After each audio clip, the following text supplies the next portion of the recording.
Hello বন্ধুরা, অর্ধন mouse কিচেনে সবাইকে স্বাগত। আশা করি আপনারা সবাই ভালো আছেন। আজকে নিয়ে চলে এসেছি সম্পূর্ণ বিনা তেলের রেসিপি। চলুন দেখা যাক কী কী লাগছে। গোটা জিরে, দুটো তেজপাতা, একটা শুকনো লঙ্কা, আর লাগছে হলুদ গুঁড়ো, লবণ, গরম মশলা আর আদা বেটে নিয়েছি। আর এখানে নিয়েছি 4টে কাজু বাদাম, 4টে না আমি 6টা কাজু বাদাম নিয়েছি, আর 1 চামচ পোস্ত, 1 চামচ সর্ষে, সাদা সর্ষে পেস্ট করে নিয়েছি বা বেটে নিয়েছি। এখানে টমেটোও বেটে নিয়েছি। আর লাগছে ধনেপাতা কুচি, কয়েকটা কাঁচা লঙ্কা, আর আমি একটু কস্তুরি মেথি নিয়েছি। আপনাদের কাছে থাকলে নেবেন, না হলে কোনো অসুবিধা নেই। আর লাগছে পনির, আমি এখানে 200 গ্রাম পনির এইরকম সাইজের কেটে নিয়েছি। এবার চলুন, কড়াইটা গরম হয়ে গেছে। এবার আমি এখানে ফোড়নের জন্য শুকনো লঙ্কা আর তেজপাতা দিয়ে দিলাম। একটু রং বদলালে তেজপাতার আমি এখানে জিরেটাও দিয়ে দিলাম। এবার জিরেটা ফাটতে শুরু করবে, যেহেতু গরম কড়াই, একটু নেড়ে চেড়ে যখন একটা স্মেল বেরোবে তখন আমি এখানে টমেটো যে বেটে রেখেছি টমেটো বাটাটা দিয়ে দেব। একটা সুন্দর স্মেল বেরিয়েছে জিরে আর শুকনো লঙ্কার। তো এবার আমি টমেটো বাটাটা দিয়ে দেব। আর এখানে খেয়াল রাখতে হবে, গ্যাসের ফ্লেমটা একদম লো আঁচে করে রাখবেন, মিডিয়ামও নয়, একদম লো আঁচে করে রাখবেন। এবার আস্তে আস্তে এটাকে কষাতে হবে। টমেটোর মধ্যে যেহেতু অনেকটাই জল আছে, জলটা একটু শুকনো হওয়ার জন্য ওয়েট করতে হবে। আর এই দেখলাম এই তরকারিটা খুব তাড়াতাড়ি হয়ে যাবে। তো এবার আমি এর মধ্যে আদা বাটা দিয়ে দিচ্ছি। অনেকটাই জল শুকিয়ে এসছে, তার সঙ্গে এই জলের সঙ্গে আমি আদাটাও কষিয়ে নিতে চাইছি, তাই আদা বাটাটাও দিয়ে দিলাম। আর যেটা সত্যি কথা বলতে, ইনস্টাগ্রামে আমি দেখলাম একজন ডক্টর মনে হলো আমার তো উনি ভালো সাজেশান দিচ্ছেন। আর একটু হলুদ গুঁড়ো দিয়ে দিই গল্প করতে করতে। আর বিনা অয়েলে এখন ট্রেন্ড চলছে, তাই আমি আজকে বিনা অয়েলে আপনাদের দেখাবো। উনি যেমন প্রসেসে বলেছে আমি তেমন প্রসেসে করছি, তবে আজকে সম্পূর্ণ নিরামিষ। ওনার ওখানে নিরামিষ হয়তো সবজিটা ভেজিটেবল ধরা হয়, কিন্তু আমাদের দেশে তো আর পেঁয়াজটা তো ভেজিটেবল ধরা হয় না। সেই জন্য আমি সম্পূর্ণ আদা দিয়েই করছি। এবার আমি যখন বসে গেছে, একটু সামান্য গরম জল দিয়ে, আমি পাশে গরম জল বসিয়ে রেখেছি, একটু অল্প অল্প করে জল দিয়ে আমি কষিয়ে নেব। আর ভিডিওটা একদম লাস্ট পর্যন্ত দেখবেন, স্কিপ না করে।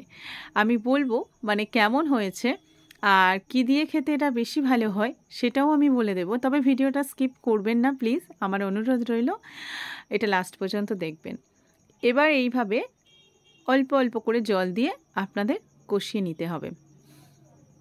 জাস্ট বেশি সময় লাগে না, তবে একটু তো খাটুনি আছে। আমি বলবো না যে একদম কম সময়। তো আমি যে পেস্টটা করে রেখেছিলাম কাজু, পোস্ত, সর্ষে, সেটাও দিয়ে দিলাম। দিয়ে আরেকটু কষাবো। আমি একটাতে দেখলাম একজন কমেন্ট করেছে, আমার একটা বন্ধু কমেন্ট করেছে যে 5 মিনিট লাগে না।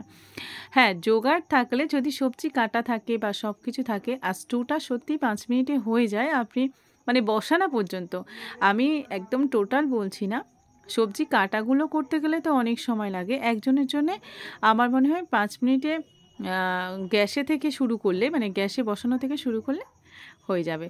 তো যদি আমার আপনাদের হয়তো অসুবিধা বা কোনো কিছু হয়ে গেছে, ঠিক আছে।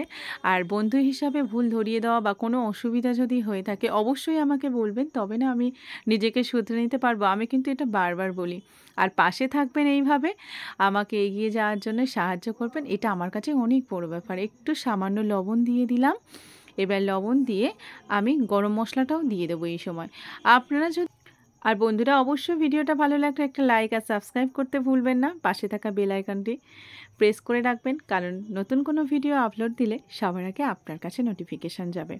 এবার অল্প অল্প করে জল দিয়ে আমি কষিয়ে নেব। নিশ্চয়ই আপনারা দেখতে পাচ্ছেন। আর আমি অবশ্যই এখানে গরম জল ব্যবহার করবেন, তাহলে টেস্টটা অন্যরকম হবে। তো আমি একটু একটু করে কষিয়ে নিচ্ছি, আর তারপরে জল দিয়ে দেব। আর যেহেতু আমি এখানে অয়েল ফ্রি ব্যবহার করছি, তাই পনিরটাও ভাজবো না, এখানে কাঁচা পনির ব্যবহার করব। অনেক সময় ভেজে হলে ওর পনিরের তো কোনো নিজস্ব স্বাদ থাকে না, ভেজে একটু গরম জলে লবণ বা লেবু দিয়ে গরম জলে দিলে ভালো লাগে। তো আমি এখানে ভাজছি না, আমি এখানে সম্পূর্ণ এই যখন জোসটা বলক উঠে গেছে, তো গ্রেভিটার সেই সময় আমি দিয়ে দেব, কারণ এর মধ্যে লবণ আর যে মশলার স্মেলটা ওর মধ্যে যাতে যায়, তাই জন্য একটু আগে থেকে দিয়ে আবার একটু নাড়াচাড়া করে ঢাকা দিয়ে দেব 3 থেকে 4 মিনিটের জন্য। আর বন্ধুরা অবশ্যই শেয়ার করবেন। যেটা আমি বলছিলাম, এই জিনিসটা আমি করেছি, করে ভাতের সঙ্গে খুব একটা ভালো লাগবে না। তবে রুটি বা পরোটার সঙ্গে রাতে ডিনারের জন্য দারুণ যাবে, বা সকালের জন্য যাবে। কিন্তু রুটি পরোটার সঙ্গে খুব ভালো যাবে। এবার আমি ধনেপাতা ছড়িয়ে দিচ্ছি ঢাকা খুলে, আর একটু কাস্তুরি মেথি আমি ওপর থেকে ছড়িয়ে দেব। আর বন্ধুরা হ্যাঁ, পাশে থাকবেন, এইভাবে আমাকে সাহায্য করবেন। ভুল হলে অবশ্যই বলবেন, এটা আমি চাই। আর ভালো থাকুন, অয়েল ফ্রি খাবার খান। স্বাদ কিন্তু ভালোই হয়েছে, একদম খুব ভালো বলতে তেলের যেরকম জিনিসটা খুব টেস্টি হয় সেরকম বলবো না, তবে খারাপ হয়নি, ভালোই হয়েছে। আমি কাস্তুরি মেথি হাত দিয়ে ঘষে নিয়েছিলাম, এবার ওপর থেকে একটু ছড়িয়ে দেবো জাস্ট, দিয়ে আমি 1 মিনিট মতো একটু ফুটিয়ে নেব, নিয়ে আমি নামিয়ে নেব। আর যেটা বলছিলাম, তবে রুটি পরোটা দিয়ে দারুণ যাবে। আমি ওটস দিয়ে খেয়ে দেখলাম, ওটস দিয়েও খুব ভালো যায়, তবে ভাতের সঙ্গে অতটা আমার ভালো লাগেনি। তবে আপনারা অবশ্যই ঘরে বানিয়ে কমেন্ট করবেন কার কী দিয়ে খেতে ভালো লাগছে। একদম আমার রেডি হয়ে গেছে বিনা অয়েলে নিরামিষ পনিরের তরকারি। তবে খারাপ বলবো না, দারুণ, দারুণ বলতে আমার ভালো লেগেছে। এবার অনেকের যেটা তেল দিয়ে যেটা হয় গ্রেভি, অতটা স্বাদ হবে না, তবে খারাপ হবে না, ভালোই লাগবে। আর খুব তেল না খেয়েও ভালো থাকুন, সুস্থ থাকুন, এইটুকু বলবো। আজকের পর্যন্ত এই পর্যন্ত। বাই বাই বন্ধুরা, ভালো থাকবেন।